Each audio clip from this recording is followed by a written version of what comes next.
durbaan colaadeed baa la tumayaa waxaan diinka digayaa dadka deegaanada idinla ah ee ballaadhan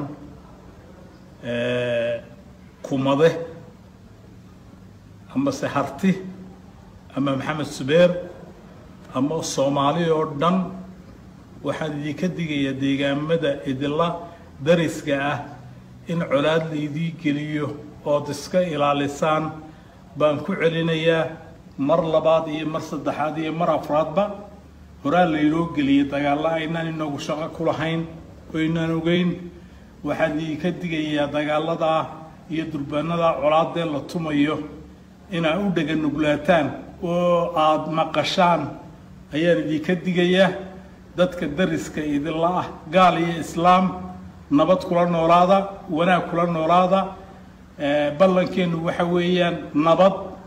nabad weeye waxaan idin leeyahay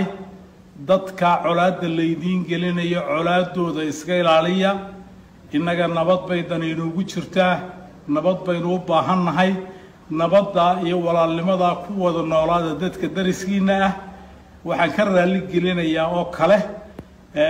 salaadiintii iyo wadaadadii hadlayay ee kumade ayaan ka raali gelinayaa waxa laala wixii xaggayaga idinka soo gaadha raali baa ka ahaanaysaan cid walibana way leedahay horgale taana waxaan ka raali gelinayaa beelaha Soomaaliyeed ee ka hadlaya dariska in la wanaajiyo colaada la joojiyo waan idinku raacsanahay in colaada la joojiyo darisnimada in la ilaaliyo waa idinku raacsanahay idinkuna ka shaqeeya ballankeenuna waxa weeyaan nabad inaynu ku wada shaqeyno waxa kale oo aan halkan raali gelin ka siinayaa saciimka weyn ee Soomaaliyeed ee siyaasiga ah ee geeska Afrika Faarax Macallin isagana waxaan leeyahay Faarax Macallin waxa weeye waa saciim weyn waxaan leeyahay raali ka haw wixii ka soo gaadha xaggayaga lama qabno shaqana kuma lihin raalina haw saciimkana intaasaan u dirayaa xildhibaanka saas baan leeyahay isagana inta markaan dhaafo waxa kale oo aan ka hadlayaa inay dadka iyagu ay nabad kula noolaadaan cid walba nabadaas ay danaynuugu jirtaa waxaan arkayay madaarka Hargeysa rug yaro bilis oo laga furaayay afar xabadood labana la saaray oo looga dhigayo dadka deegaanka wax weyn dadka deegaan waliba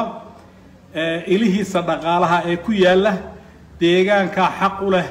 inay manaafacaadkiisa 10,000 ku sheegay 100,000 wax noocaas uu ku sheegayay isku gudbaya dadka ee hantidoodii dhulka ugu qaalisanayd uu leeyahay intuu ka qaadeen uu leeyahay way ku tabaruceen dadku mahayadba oo dadka masaakiinta bakhtiyeeya ee laga qaaday dhulkoodii ee waraaqaha yareer loo yiri dhul baa la idinku bedelayaa ee roobku intuu ka qooyay meel ay ku hagaagaan ba ay garan waayeen dhulkoodii dadku way doonayaan ha loo doono kaasna intaas baan ka leeyahay waxaan u sheegayaa kale karashabka ku yaala airportka ee lagu shidayo dadka ee xanuunada ka wada qaadeen TB-da iyo kansarka iyo xanuunada aan la garanayn horana uga hadlay waxaan leeyahay kamu hadal waxa soo dhibaato ah kamu hadal kamanu hadal waxa laalo waxa ku xeeran iyo dhibaatada dadka loo geystay iyo cinfuga ku hayo muu ka hadal waxaanu ka hadlayaa afarta labaneen la saaray xaq u lahaayeen dadku waxaanu leenahay war dadka yaan lagu ciyaareen dadka laga xishoodo xaqoodana ha loo soo celiyo waanay doonayaan cid kaga maqayina way yaqaanaan waanu ka daba taganaa kana aamusimayne waxa weeyaan waanu wadanaa waanu ka daba taganaa waan wuxoodana u soo jeestaan